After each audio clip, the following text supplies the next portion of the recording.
বলেন, ও আমার উম্মত, আল্লাহর কোন বান্দা বান্দি যদি 10 বার সূরা ইখলাস তেলাওয়াত করে, মহান আল্লাহ তার জন্য জান্নাতের মধ্যে একটা মহল তৈরি করে।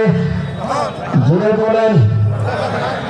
10 বার পড়লে একটা মহল তৈরি করা হয়, 20 বার পড়লে 2টা মহল তৈরি করা হয়, 30 বার পড়লে 3টা মহল তৈরি করা হয়।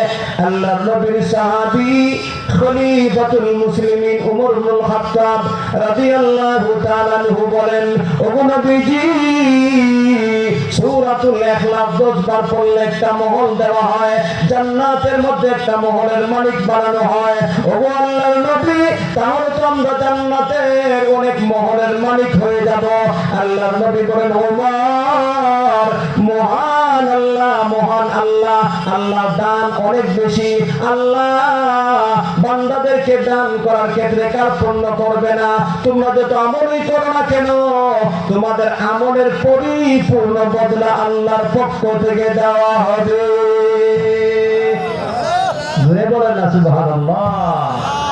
ভাইরা আমার, আল্লাহর নবীর এক সাহাবী বিশ্ব নবীর কাছে এসে বললেন, ইয়া রাসূলুল্লাহ, ইয়া হাবিবাল্লাহ, ওগো আল্লাহর নবী, আমার পরিবারের মধ্যে বড় অভাব, আমি অভাবী মানুষ, আমার সংসারের মধ্যে অনেক লোক, খাবারের ব্যবস্থা নাই, অভাবের সংসার। ওগো আল্লাহর নবী, আমাকে একটা দোয়া শিক্ষা দেন, যাতে করে আমি অভাব মুক্তি হতে পারি, অভাব থেকে মুক্তি লাভ করতে পারি। মহান আল্লাহ যেন আমাকে সচ্ছলতার জীবন দান করে। সুবহানাল্লাহ। আল্লাহর নবী, বিশ্ব নবী রাহমাতুল লিল আলামিন ওই সাহাবীকে বলেন, ও আমার সাহাবী, তোমার জীবন থেকে যদি অভাব দূর করিয়া সচ্ছলতার জীবন পেতে চাও, তাহলে 2টা আমল করবা। ভাইরা আমার, গভীর মনোযোগের সাথে কথাগুলি শুনেন। ওই সাহাবী বলেছিলেন, এই 2টি আমল করার পরে মহান আল্লাহর পক্ষ থেকে আমার দরিদ্রতা দূর করিয়া এত পরিমাণে আমার জীবনে সমৃদ্ধি দেওয়া হয়েছিল, আমার মালের দ্বারা আমার অভাব দূর হয়েছে, এমনকি আমার প্রতিবেশীরা আমার মালের দ্বারা উপকৃত হয়েছে। আল্লাহ আমার জীবন থেকে অভাব দূর করিয়া দিয়েছেন, আর এত সমৃদ্ধি আমাকে আল্লাহ দান করেছেন, আমার জীবনে সব প্রয়োজন পুরা হয়েছে, এমনকি আমার প্রতিবেশীদের প্রয়োজন আল্লাহ আমার মালের দ্বারা পুরা করেছেন। সুবহানাল্লাহ বলেন। আমাদের মনে মনে কি অভাবী আছি না নাই?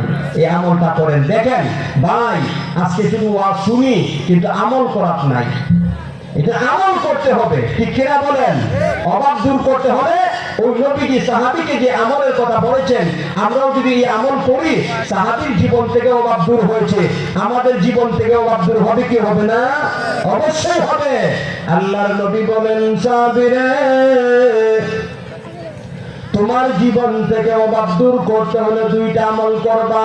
প্রথম নম্বর আমল হইল, তুমি যখন ঘরের মধ্যে প্রবেশ করবাই, ঘরের মধ্যে কেউ থাকুক বা না থাকুক, তুমি ঘরের মধ্যে প্রবেশ করার সময় সালাম দিবাই। কি দিবাই? আসসালামু আলাইকুম ওয়া রাহমাতুল্লাহ।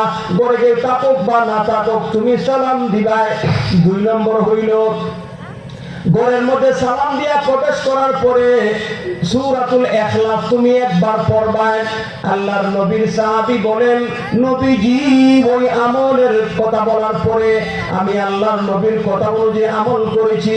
দুনিয়ার মানুষেরা রে, মহান আল্লাহ ওই আমলের উসিলায় আমার অভাবকে দূর করিয়া সচ্ছলতার জীবন আমাকে দান করেছিলেন।